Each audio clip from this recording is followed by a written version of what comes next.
દાળને આપણે કલાકો સુધી પલાળ્યા વિના અને તેમાં આથો લાવ્યા વિના આજે આપણે સુરતી સેવ ખમણી અને એમાંથી આપણે ટમટમ ખમણ બનાવવાના છીએ।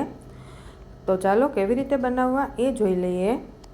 તો તેના માટે આપણે ચણાની દાળને 2 કલાક માટે ગરમ પાણીમાં પલાળી દેવાની। આપણે અહીંયા ઇન્સ્ટન્ટ ખમણ બનાવીએ છીએ એટલે 2 કલાક જ પલાળી છે અને 2 કલાક માટે ગરમ પાણીમાં પલાળવાની, જેથી દાળ એકદમ સરસ પલળી જશે।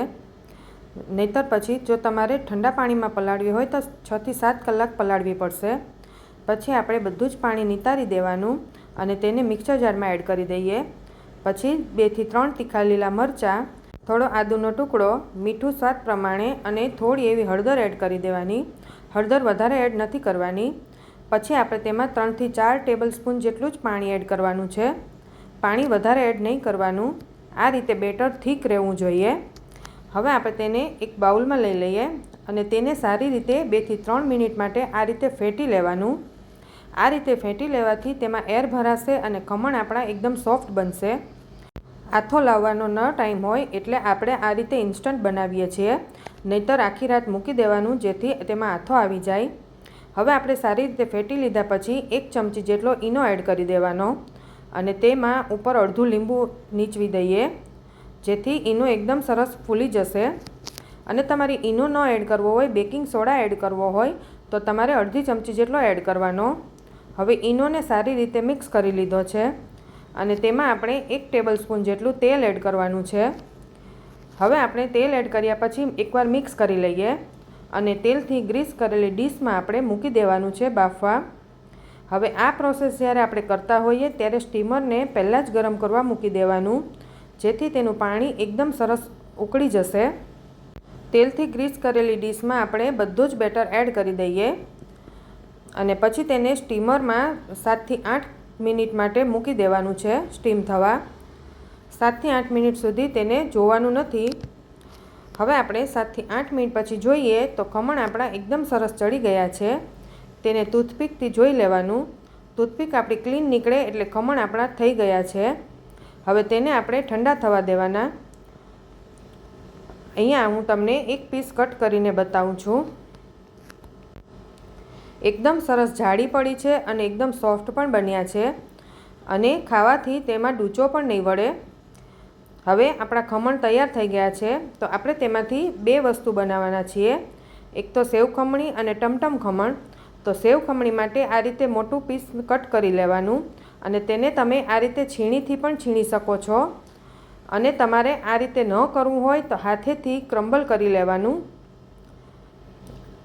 હાથેથી આ રીતે તમે છૂટું કરશો એટલે તરત જ છૂટું થઈ જશે અને આ રીતે ઝડપી પણ થશે। તો આ રીતે આપણે 2 પીસના સેવ ખમણી માટે ભૂકો કરી લીધો છે।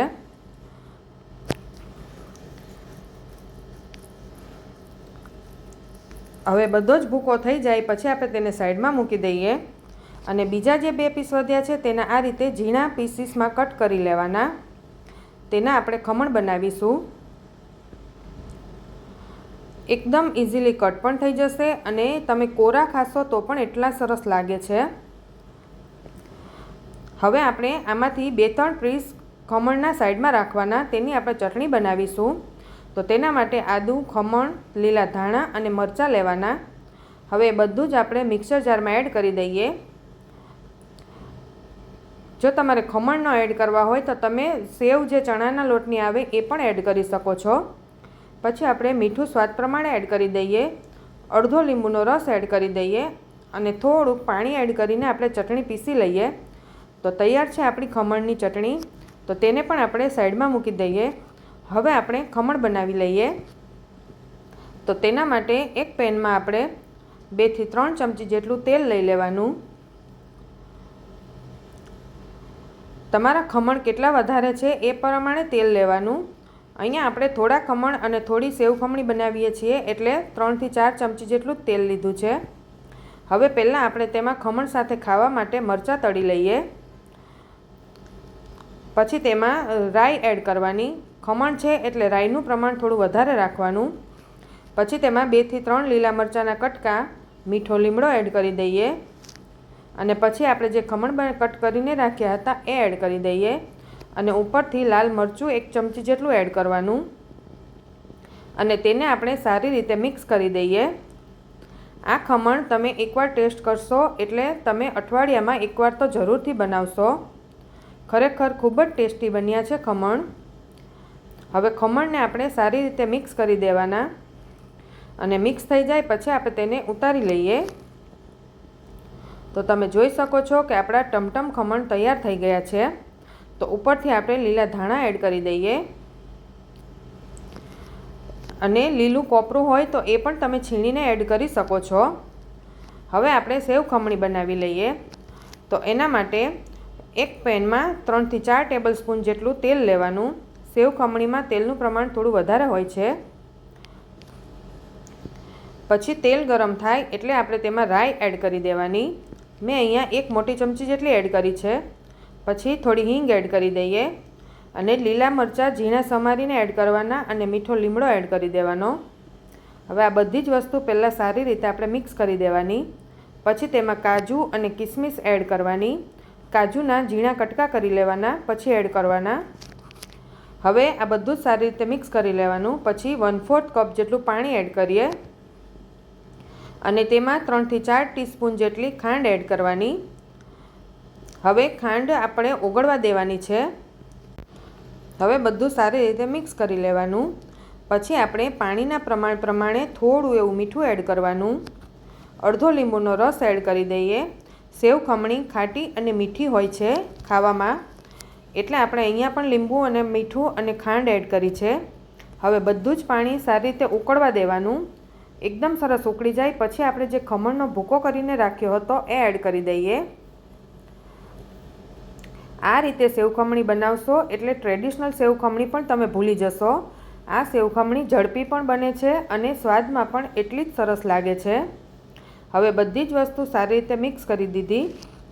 પછી ઉપરથી આપણે દાડમના દાણા એડ કરી દેવાના।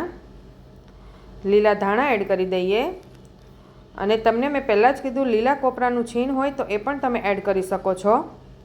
હવે બધી જ વસ્તુ સારી રીતે મિક્સ કરી દીધી। તો હવે આપણે પ્લેટમાં લઈ લઈએ અને સેવ ખમણી ઉપર આપણે ઝીણી સેવ આવે એ મૂકી દેવાની। ઉપરથી લીલા ધાણા અને દાડમ એડ કરી દઈએ, સાથે લીલા મરચાં અને લીલી ચટણી પણ મૂકી દઈએ। એક જ બેટરમાંથી આપણે 2 વસ્તુ બનાવી લીધી અને તમે જોઈ શકો છો કે કેટલી ઝડપથી બની ગઈ છે। આપણે નથી તેનું ફર્મેન્ટેશન કર્યું કે નથી દાળને આપણે 7 થી 8 કલાક પલાળી। ફક્ત 2 જ કલાક દાળ પલાળીને પણ આટલી સરસ સેવ ખમણી અને ખમણ બની જતા હોય તો પછી બહારના ખમણ અને સેવ ખમણી શું કામ લાવવાની। તો તમે પણ ઘરે જરૂરથી ટ્રાય કરજો અને હા, વિડીયો ગમે તો લાઇક, શેર અને સબસ્ક્રાઈબ જરૂરથી કરજો।